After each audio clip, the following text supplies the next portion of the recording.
যে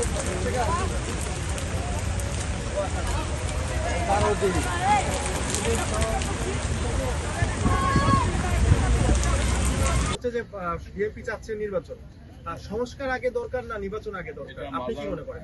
এটা আমার মনে হয় মাজার ভিত্তিক প্রশ্ন করাই শ্রেয়। এটা আমাদের অ্যাক্টিং চেয়ারম্যান এবং আমাদের স্থায়ী কমিটির মেম্বাররা আছে, তারাই এগুলোর উত্তর দেবে ইনশাল্লাহ। জাতীয় ফুল শাপলা, আমরা এটা সৌন্দর্য বর্ধনে আমরা সারা বাংলাদেশের যেখানে সেখানেই লাগাতে পারি, কিন্তু বিগত 17 বছর যে সরকারটি ছিল আপনারা জানেন, পলাতক সরকার, এই সরকারের এই স্বাধীনতার ঘোষক বাংলাদেশের প্রথম প্রেসিডেন্ট শহীদ জিয়াউর রহমানের মাজারে সৌন্দর্য বর্ধন তো করেইনি, যেটুকু ছিল সেটুকু ধ্বংস করেছে।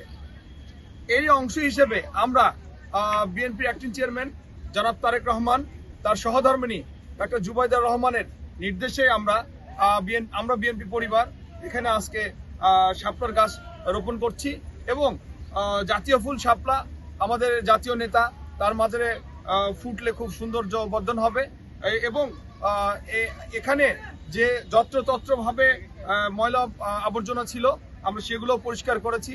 ইনশাল্লাহ হয়তো এটা অব্যাহত রাখবো, প্রতি মাসে একবার দুইবার হলেও আমরা বিএনপি পরিবার যতদিন সরকার এটার দায়িত্ব না নিচ্ছে আমরা মাসে একবার দুইবার হলেও পরিষ্কার পরিচ্ছন্নতার কাজে অংশগ্রহণ করবো এবং সৌন্দর্য বর্ধনে আমরা সবসময় সচেষ্ট থাকছি। আপনারা জানেন বিএনপি একটি দল, এই দলের নিজস্ব কোনো বাহিনী নাই, এই দলের কর্মী বাহিনী আছে প্রচুর, কিন্তু সশস্ত্র কোনো বাহিনী নাই। আর আপনাদের একটা আমি তাফাত দেখাবো, সেটা হচ্ছে আমরা যখন বিএনপি যখন পাওয়ারে ছিল, মানে ক্ষমতায় ছিল, তখনও কিন্তু শেখ মুজিবুর মাজার পাহারা দেওয়ার জন্য পর্যাপ্ত প্রশাসনিক ব্যবস্থা এবং পুলিশ নিরাপত্তা ছিল। এবং আপনারা একটা জিনিস দেখেছেন, এই মাজারটির প্রতি কিন্তু বিগত সরকারের প্রধানের খুব একটা হিংস্রতা এবং একটা ছিল আর কি, যে যখন তখন হুমকি দিত আজকে মাজার ভেঙে যাবে, আমরা নীরবে এগুলো শুনতাম, প্রতিবাদ করলে আমাদের অ্যারেস্ট করা হতো। কখনো দেখা যাচ্ছে শাবল টাবল নিয়ে এসে এই ফলক করতেছে, মানে ঘোরাফেরা করতেছে, আমরা আতঙ্কে থাকতাম সব সময়। অথচ বিএনপি যখন ক্ষমতায় তখন কিন্তু জনাব তারেক রহমান, আমাদের দেশ নেতা জনাব তারেক রহমান, উনি কিন্তু টুঙ্গিপাড়ায় মাজার জিয়ারত করেছেন, আপনারা সবাই অবগত আছেন।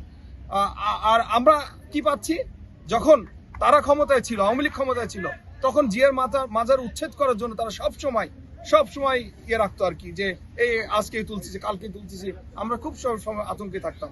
আমরা এই জন্য আজকে এসেছি এখানে, যতদিন সরকার নিরাপত্তা না দেবে, সিসি ক্যামেরা না লাগাবে, আমরা ইনশাল্লাহ বিএনপির সারা বাংলাদেশের যত লক্ষ লক্ষ কোটি নেতা কর্মী আছে আমরা দেখে ফেল করবো ইনশাল্লাহ।